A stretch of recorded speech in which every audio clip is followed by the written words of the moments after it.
जय हिंद दोस्तों, आज मैं आपसे बहुत एक जरूरी बात करने चला। जो 3-4 दिन से एक विषय बना हुआ है टीओडी, टूर ऑफ ड्यूटी। तो दोस्तों मैंने एक वीडियो वैसे यूट्यूब में डाला था और बहुत सारे मेरे अपने स्टूडेंट मेरे से नाराज हो गए। लेकिन दोस्तों इसको समझने की बात है, इसको जानने की जरूरत है। ठीक है, ये मेरे हिसाब से मैंने जो इसके बारे में पूरा जो पढ़ा है या सर्च किया है, ये गलत नहीं है। मैं तो ये बोलूंगा, अगर आप फिर भी आप गलत समझते हो, मेरे को गलत समझते हो, तो आप बोल सकते हो। क्योंकि इस देश में एक पैशन बन गया कि गवर्नमेंट ये विरोध स्कीम अच्छी हो या बुरी, अगर इस देश के लिए बहुत अच्छी स्कीम होगी तो भी इस देश में उसका विरोध होगा। क्यों होगा? क्योंकि मोदी का विरोध करना है और किसी का विरोध नहीं करना, जो भी हो जाए। मैं किसी के बारे में कुछ नहीं बोलूंगा, मैं सिर्फ इतनी बात बोलूंगा अपने युवाओं के लिए, अपने देश के जवानों के लिए जो फौज में जाना चाहते हैं, फौज की सेवा करना चाहते हैं। भैया 4 साल से सेवा करने का मौका मिल रहा है। मैं एक फौजी हूं, मैं 18 साल में फौज में लगा चुका हूं, 18 साल अपने देश के लिए लगा चुका हूं। ठीक है, मैं 4 साल 5 साल counter insurgency area Srinagar militant के साथ लड़ चुका हूं, राजौरी बॉर्डर पे लड़ चुका हूं। एनएसजी में Indian army top commando course Belgaum का कमांडो कोर्स का आई ग्रेडिंग हूँ। एनएसजी में 4 साल लगाया हूँ। मुंबई कांड जो 26/11 का उस ऑपरेशन का पार्ट हूँ। और जो भी मैंने नौकरी की है वो ग्राउंड में की है, सच में किया, अपने सच के साथ हमेशा रहा हूँ और मैंने कभी झूठ का साथ नहीं दिया। और इसलिए आज मैं ये कर रहा हूँ, क्योंकि 9 साल मेरे को रिटायर आए हुए आप मेरे को देखते हो। क्योंकि फौजी ही जरूरी होती, तो आज मैं इंडियन आर्मी में सूबेदार रैंक पे होता और नौकरी कर रहा होता। मुझे लगता कि आज मेरे पास जो है वो फौज में अगर नौकरी करता नहीं होता। मैंने मेहनत की है, पेंशन से घर नहीं चलता है। ठीक है, और आज आपको जो पैकेज मिल रहा है मेरे हिसाब से 4 साल में बहुत अच्छा। कि 18 साल में मैं बता रहा हूँ, मैं जो मर्जी बोलो मेरे पता कर सकते हो। 18 साल में जो नौकरी करके आया था, मेरे पास टोटली 13 लाख 13.5 लाख के लगभग 14 और 13 लाख के बीच में कुछ पैसा मिला था मेरे को टोटल 18 साल नौकरी करने के बाद। ठीक है दोस्तों, तो कभी कभी 2 महीने नौकरी छुट्टी करके हम जाते थे तो घर में देने हमारे जेब में सिर्फ किराया होता था, वो भी रख देते थे पहले भाई किराया खत्म ना हो जाए, जाने का खर्चा ना खत्म हो जाए।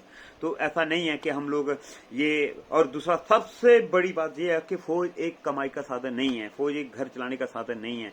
फौज में जाने के लिए सबसे बड़ी जगह कूट के देशभक्ति भरी होनी चाहिए बंदे के पास, जुनून और जज्बा होना चाहिए, जब जाके फौज में। अगर आप फौज में जाते हो और कमाई का साधन बना के जाते हो तो मेरे हिसाब से आप देश की सेवा नहीं कर सकते। देश की सेवा के लिए अगर आप फौज में जाओगे तो आपके दोनों काम हो जाएंगे, क्योंकि आपका घर भी चलेगा, आपको सैलरी भी पैसा भी मिलेगा, सब कुछ होगा। और अगला पॉइंट ये है कि आप लोग क्यों 75 में ला रहे हो? भैया आप 25 में अपने टॉपर में रखो ना, टॉप 25 में सिलेक्ट हो, करो मेहनत दबा के। और ऐसे आदमी के साथ पास मेहनत करो जो फौज के बारे में जानता है, जो फौजी इंस्ट्रक्टर, जो फौज के बारे में थोड़ा बहुत जिसको नॉलेज हो, वो जो आपको 25 में सिलेक्ट करवाए और बताए, आपको मोटिवेट करे 25 में।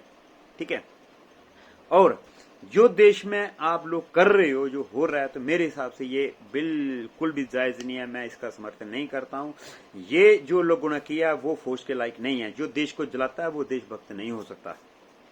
ठीक है, लाखों करोड़ों का अरबों मतलब खरबों का नुकसान कर दिया आप लोगों ने, क्यों भाई? और जो ये नुकसान करने वाला वो देशभक्त नहीं हो सकता। और मैं एक बात बताऊं, आप लोगों के बीच वो तब घुस गए हैं जो देश में अशांति चाहते हैं, जो देश को आगे बढ़ना नहीं देते हैं, जो देश के खिलाफ चलते हैं। उन लोगों ने ये काम किया। लेकिन ठप्पा किसको लगा? आप लोगों को लगा। कल बोल दिया ना आर्मी ने कि आप लोगों का सीसी फुटेज में अगर पहचान होगी, आपको पुलिस के लिस्ट में नाम आ गया, तो किसी में वेरिफिकेशन में आपका नाम है, तो आप फौज में नहीं जा सकते। फौज का सपना भूल लीजिए। अगर उसके साथ साथ अगर आप क्यों अपना कैरेक्टर और अपना कैरियर खराब करने में लगे हो? दोस्तों आप घर जाइए, आप फौज की तैयारी कीजिए। मैं सिर्फ इतनी ही बात बोलूंगा। अगर उसके बाद भी अगर वो लगता है तो आप अपने बीच में वो देखेगा हमारे बीच सही बंदे हैं, कोई गलत आदमी तो घुस गया, आप पीसफुल प्रोटेस्ट करिए। अपने साथियों को, आपके भाई हैं पुलिस वाले, उनको पत्थर मार रहे हो, उनको घायल कर रहे हो, ये भी गलत है। और मैं इसकी बहुत ज्यादा कड़े शब्दों से निंदा करता हूं। ये बहुत ज्यादा गलत है। मैं एक फौजी होने के नाते, मैं फौजी हूं, मैं ग्राउंड से जुड़ा हुआ फौजी हूं। अगर किसी को मेरे बारे में जानना है तो जान सकता है, अगर मेरे को पूछना तो आ सके, मेरे घर आ सकता है कि भाई तू कौन है। ठीक है, मैं उन फौजियों को भी निंदा करता हूं जो फौजी आपको गलत रास्ते पे लेके जा रहे हैं, जो ये बोल रहे हैं कि ये गलत है, ये सब कुछ क्या, मर के मिट गए, इन जवानों को क्या, जवानों का बहुत कुछ होगा। मैं बताता हूँ जवानों को क्या होगा। 9 साल हो गए मुझे ट्रेनिंग करवाते हैं, मेरे पास कम से कम हजारों लोग, मतलब काफी बच्चे, तकरीबन 600-700 बच्चा मैंने फौज में, पैरामिलिट्री फोर्स में, स्टेट पुलिस में अभी तक सिलेक्ट करवा दिया है। और बहुत सारे बच्चे किसी कारणवश फेल हो जाते हैं। मैं बताता हूँ आपको, आज से 3.5-4 साल पहले हमारे तलवार में एक भर्ती हुई थी, जिसमें बच्चे को रात को बुखार होगा, फिजिकल नहीं पास कर पाया, वो लास्ट भर्ती बेचारा रह गया। क्या करेगा वो, बताइए कहां जाएगा। उसके बाद जो 17 या 18 साल का बच्चा अगर नौकरी, 18 साल में अगर 17 साल में बच्चा नौकरी या 17.5 में नौकरी हो जाता है, अगर 4 साल के बाद अब अच्छा खासा पैकेज आ रहा है आपके पास, भाई आपके पास 12 लाख के समथिंग आपको वैसे मिल रहा है। उसके बाद अगर आपने 4-5 लाख की आप बचत करते हो, 17-18 लाख रुपए आपको मिल रहा है। उसके साथ में फैसिलिटी भी नौकरी के दौरान कुछ मिल रही है।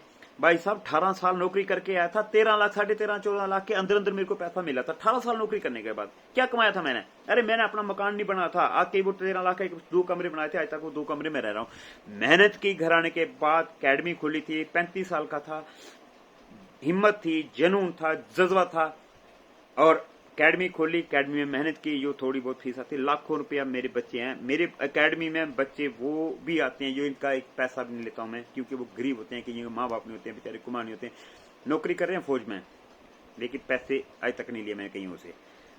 लेकिन उसके बाद भी भगवान देने वाला ऊपर वाला होता है, उसने बहुत कुछ दिया मेरे को। आज मेरे पास अच्छा खासा सब कुछ है, ऑफिस है अपना, सब कुछ है। बहुत सारे ऑफिसर साहब आते हैं मेरे पास, बोलते हैं यार हम तो नौकरी करते रह गए, तू हमारे से आगे बढ़ गया। हकीकत है ये, मजाक नहीं है। फिर आपको क्या प्रॉब्लम है यार? आप लोग क्यों किसी की बातें सुन के क्यों अपनी कैरियर को, अपने कैरेक्टर को खराब कर रहे हो? आप लोगों के पास तमाम स्टेट्स एंड सेंट्रल पुलिस ने बोल दिया, सेंट्रल फोर्सेज ने बोल दिया कि आपको कैटेगरी मिल रही है। अरे आप जब उसमें सेलेक्ट होंगे तो आपके पास एक अच्छा खासा पैकेज आपके अकाउंट में होगा। मेहनत करने से, जो आदमी मेहनत करना उसको काम की कमी नहीं है दोस्तों। आपके पास रास्ता और सपोर्ट होनी चाहिए, मंजिल अपने आप मिलती है, और साथ में आपकी मेहनत। अगर आपको रास्ता मिल गया और पीछे सपोर्ट आपकी, वो सपोर्ट आपको जो पैकेज मिलेगा, और मेहनत करोगे तो मंजिल आपकी खुद आएगी, आपके पास खुद मिलेगी आपको कोई नहीं रोक सकता कामयाब होने से। लेकिन बात यही है, एक बार अगर किसी की बातें सुन के अगर बढ़ोगे तो हमेशा खड्डे में जाओगे, आप कामयाब नहीं हो सकते। ये जो स्कीम है, आप 25 में सिलेक्शन करवाइए अपनी, आपको क्या जरूरत है कि प्रोटेस्ट करने की? 75 के बाद आप खुद देखिए बच्चों, मैं बता रहा हूं आपको, आप मेरे छोटे भाई हो, आप खुद एक दिन ऐसा करोगे कि 4 साल के बाद वॉलंटियर लोग 4 साल के बाद घर आएंगे, मुझे 4 साल के बाद नौकरी नहीं, मैं घर जाना चाहता हूं, मेरे पास अच्छा खासा पैसा है, मैं ये काम खोलना चाहता हूं, मैं ये काम खोलना चाहता हूं। अब खुद घर आएंगे। और जो लोग प्रोटेस्ट कर रहे हैं इसके बारे में, जो लोग मैं उन लोगों को गलत बोलना चाहता, वो देश के विरुद्ध चल रहे हैं, मैं उन लोगों को गलत मानूंगा। अगर कोई मेरे खिलाफ आना चाहता, आ जाइए मेरे ग्राउंड में, आ जाइए, मैं जवाब दूंगा। मैंने किसी ऑफिसर साहबान की और किसी की सपोर्ट में बात नहीं, मैं अपनी सपोर्ट में बात कर रहा हूं। मैंने ग्राउंड में देखा है, ग्राउंड में जानता हूं। फौज में भी फौज में ऑफिसर से लड़ाई होती थी मेरी, इसी कारण कि मैं सच्चा आदमी था, गलत ऑर्डर देश पर मैं किसी की बात नहीं मानता था, ठीक है। और 9 साल से इन्हीं जवानों के बीच सिविल में बैठा हूं, सिविल में रह रहा हूं, और जवानों को ट्रेन कर रहा हूं। मुझे पता है इन जवानों की जरूरत क्या है, इनकी रिक्वायरमेंट क्या है, मैं जानता हूं, और यही रिक्वायरमेंट है। इसमें वैकेंसी बम्पर ऑफर आया आप लोगों के लिए, आप इसको समझिए।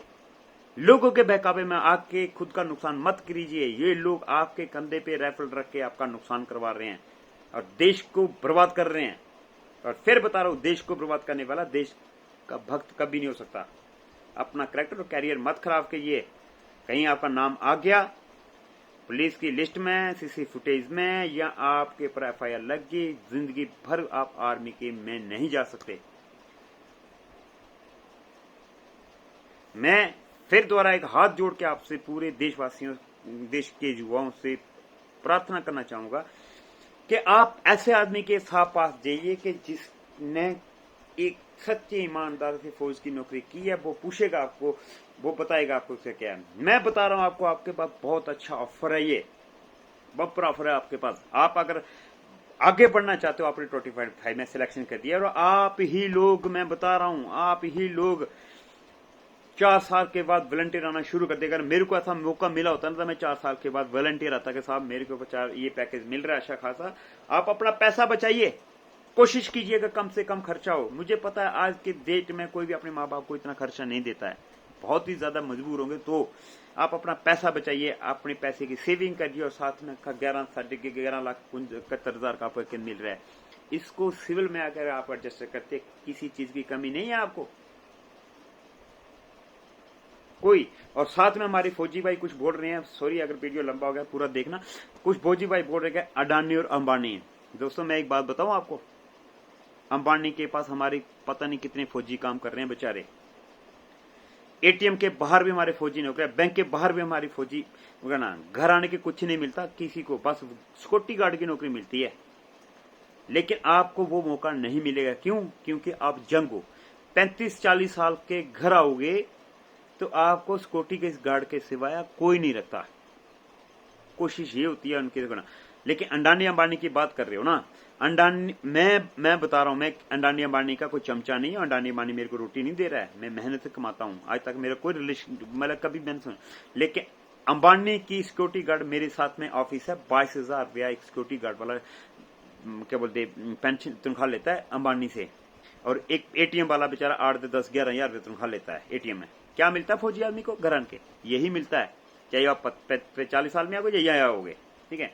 अंडानी अंबानी का लोगों ने एक पैशन बना दिया, अंबानी अंबानी को बदनाम करना, ये गलत है मेरे हिसाब से। आप इस चीज को अपने लिए बम्पर ऑफर समझिए, हर आदमी को मौका मिलेगा, आने वाले टाइम में हमारे देश में हर सेक्टर में एक फौजी होगा खड़ा, इससे बड़ा क्या चाहिए। तो प्रार्थना करूंगा देश को मत दिलाइए और देश के साथ रहिए।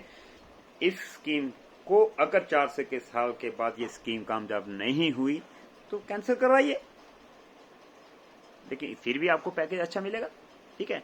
तो प्लीज प्लीज देश को मत जलाइए और अपनी तैयारी में लग जाइए। और मैं अपने एकेडमी के जितने स्टूडेंट्स थे, 100 से प्लस स्टूडेंट थे, मैं सबसे प्रार्थना करूंगा, दरखास्त करूंगा कि आप मेरी एकेडमी में फ्री फिजिकल पास कराऊंगा, एक्स्ट्रा भी ट्रेनिंग दूंगा, और तमाम एकेडमी से रिक्वेस्ट करूंगा आपके पास जितने भी स्टूडेंट थे उनको वापस बुलाइए, उनसे पैसा मत लीजिए, उनका तैयार कीजिए द्वारा, तो आगे की तैयारी कीजिए। जय हिंद।